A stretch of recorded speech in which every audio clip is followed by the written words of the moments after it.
I passed and passed and passed to become a therapist. Yeah. And that sounds amazing in terms of, on this journey, I started for one reason, but the more I did it is the more I became in tune with ourselves. And something that I want to reiterate, which I say all the time when I'm speaking to people, probably you guys say this as well, to your clients, to family, to people.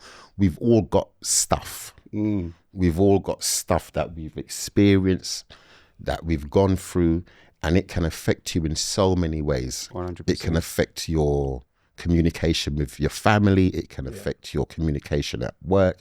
It can affect how you function in the world. And I suppose when you get that alliance with a therapist and you are able to be your true self in that therapeutic setting, because that's what we provide. We provide that space for people to be their true self, to understand their pain, to understand their trauma, to make sense of their life. And it's quite a privilege to have that as a skill, as a tool that you can use. So really interesting, Colin, and we're going to continue, because how I know Colin, I met Colin through family in South London, and outside of this place, people wouldn't know Colin. They would know him as, if you don't mind me, as a promoter. That's right. Yeah, I'm a promoter as well. Yeah, that's one of my other strings to my bow. Yeah, so he would be, and when I asked Colin to come onto the show, he was saying, boy, people might, but I'm really kind of proud. And I've been with Colin on his journey and that, and we've had conversations, and it's just really kind of enlightening and special to see that growth and development. So, yeah. Ryan, tell me about you. Tell me what made you... Okay, so my journey into therapy started from me being a client in a residential rehab, because I used to be addicted to coke. So once I finished my rehab, so I'll start from the beginning. When I was in the rehab and I was in the therapeutic groups and the one-to-ones, my one-to-one counsellor said to me when I was coming to the end of my therapy, he said that you've done some really good work on yourself. What are you going to do now?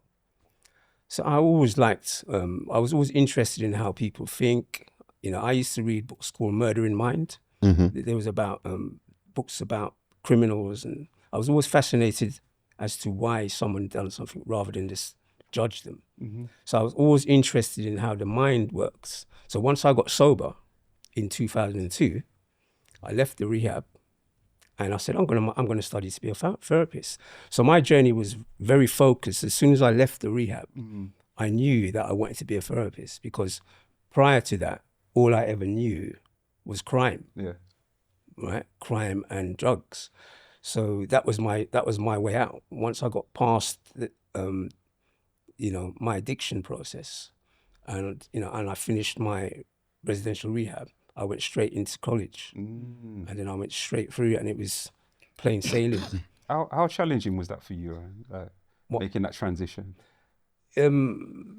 Once I made the challenge, once I made that decision to go into a rehab, it was easy. But it took me a while to get to that stage, because my family, friends, baby mother, kids, my mum, everyone was saying, you got to stop doing this to yourself. And then once I decided to do that journey, because I never ever thought I'd go into therapy, because there's a bit of a stigma about that within not only the black community, many communities. So once I experienced being in a therapeutic alliance, so to speak, or therapeutic environment, I really liked it. I really liked it, because all I ever knew was, without giving too much away, violence, and there was no love in my environment. So once I got there, it really helped me, and I never looked back. I never ever craved drugs, never ever. Once I stopped, I'd never ever have. So that was my journey into it. You spoke about the journey and what you kind of faced in terms of yourself and not experiencing that true kind of safe space. And once you was in that therapeutic environment, you kind of almost, your thinking came back online, and you started to kind of understand yourself a little bit more. And one of the things around mental well-being is that a lot of people learn to mask their emotions when they're coming up, and because of trauma. So something that I was doing today, I was doing a presentation around adverse childhood experiences, and we was talking about adverse community experiences. So if we think about some of the communities that we come from, poverty, discrimination, poor housing, substance misuse. So if you think about some of the factors around separation, divorce, all of these things can impact a child when they're growing up in terms of how they used to express their emotions, their thoughts, their feelings. And that's when you can develop what we will call defense mechanisms, where we start masking and almost becoming something that we're not to protect our vulnerabilities. And I think it was you that said something, Cole, when you said, tell people my business. Yeah. So we know in our community is one of the things that everybody say. Yeah. We're not talk for the business. We're not tell. And there's that kind of thing around fear of how can I be my genuine self in this space? And one of the things that we do, we are all registered with the BACP. Yeah. And the BACP gives us a framework. It gives us a guidance.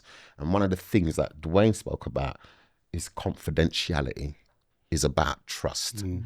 And once we can develop that trust, it enables people to experience what you experience, Ryan, that kind of alliance in a process where I don't have to front anymore. And as I said, we're all messed up. We've all come from challenging Strip places. yourself bare. You got to strip yourself bare. Absolutely, yeah. Yeah. And I think that as men who support in men, because some of the work that we've done, so I met Ryan, we was at a project in Islington, Everyman Project. the Everyman Project. Wow. Was you there as well? I think we've all done Everyman. Yeah. Did you do Everyman? Cole? No, didn't. Yes. So Everyman, so since you guys are there, tell us a little bit about the Yeah, what what was is- the what is it? Everyman? What was the Everyman? It's a domestic violence perpetrator program, and I was there as a group facilitator and a one-to-one therapist. But I think not all of the clients that were sent there were domestic violence. Some of them were just people with anger management issues and abusive behaviour. Yeah, so that's what it was mainly about. But unfortunately, it's closed down now, It's closed down. and it was doing a very good service. That's where I met Scott and stuff. And Yeah. it was interesting. Yeah, So I didn't realise he was there. Yeah, I was there from 2015 to I think 2017. So you know Roger? Yeah, he was my supervisor. Oh yes, that's So- right. He's the main supervisor. he's yeah. a main Yeah. supervisor. Yeah. So that's where I did my placement. So that's why my specialist area. Because that's when I heard you say anger management, I was thinking that's my specialist area because Yeah. I guess that's where So I you was used to work in trained. Archway as well? Yeah, so I first started off at Elephant and Castle because they used to have a branch there, and then I ended up in because the Elephant and Castle branch closed down, and That's then I ended right. up at Archway, Archway, yeah. as well. Yeah. Yeah. So that project, the Everyman, I think the clients that we got, they did 12 weeks of one-to-one therapy, Cole, Yeah. and then they had to do, is it 13? 16 groups. 16 weeks of groups. Yeah. Okay. And a lot of the referrals that we got were from social care where CAFCAS, child services. right where Family fathers courts. wanted to get access to their children, but as Okay. part of their I mean support package, they had to undergo that intervention. So, So it's you must have saw a wide range of presenting issues then. Absolutely. yeah. Yeah, I mean, the main presenting issue was anger management, right? And domestic violence. But you had the dual issues. So some of the people will come in and they've got mental health issues. They've got addiction or alcoholism issues. So it was very interesting work, I thought. Yeah. You know? Yeah, it was. And I suppose when Dwayne spoke about that was where he did his placement, just to kind of give you an idea of the journey that we've kind of taken. Part of this process of becoming who we were or becoming therapeutically trained is that you have to undergo certain training, but you also have to have placements where you hone your craft, you're getting your skill set. So there's those core things that we do, like active listening, paraphrasing, relaying back, but then we get our understanding of our boundaries around confidentiality. And in those placement hours, sometimes to get the BACP, I think it's 450 hours you need to be registered. To become a member, you have to have done a course that is accredited to the BACP. So one of the things that I want to highlight to people listening, to men that might be tuning in, is that mental health is something that impacts us all. Yeah, absolutely. We've all gone through situations in life where our mental health might not be 100%. Yeah. So I look at depression as a spectrum. There might be days where I might feel a little bit down, and all I want to do is stay in my bed. Am I suffering from depression, or am I just at a point in life where I just want to take it easy? I might have had a relationship breakdown where that affects how I'm seeing the world. Something that's impacting a lot of people in our community now is around bereavement. Yeah. We've had so many losses in our community. Yeah. And how do men cope with that when you have a loss? So I just wanted to highlight that in our profession, there's boundaries that we adhere to, and there is a certain amount of skill that is in the therapeutic work. We're not just there gassing. There's theory that underpins what we do. And when we spoke about our modalities, that's the kind of theoretical kind of framework that we use. So if we're doing person-centered, we're working in the here and the now, what the client's presenting with. If we're doing psychodynamic work, we're looking back. And I think the question that came up is, what is some of the most presenting issues that you are getting faced with now with your client work? What is it that men are presenting with now? What are some of the main issues? So I'm throwing it out to you guys. In your my client private work, the main issues that I'm getting presented with are men phoning me up about their relationships. But in the work that I do with agencies, for like the prison work, or when I was working with Cranston, it was mainly to do with people with addiction, mental health, offending behavior. So if I just stick with my private work, it's mainly relationships and how to manage their relationships. Because I can't really talk about the work that I'm doing because confidentiality. So that's the main thing. How to have a healthy, compatible relationships without the abuse and without the abuse. So that's what I'm working with mainly in my private work. So it's important that you said that, because I'm reflecting while I'm listening to you around what is a healthy relationship? What's an unhealthy relationship? If you've never experienced what you unconditional positive regard and love, Absolutely. how can you then enter into a relationship? And I think this might be a subject that I'll come back to around, how do men communicate? Are we communicating differently to women? Are women understanding what we're saying? And like our emotional intelligence, so much of the clients that I've worked with, they lack emotional intelligence. They don't know what they feel. They don't know how They to can't express. articulate their feelings. Yeah. Is that what you're saying? They find it hard to articulate their feelings.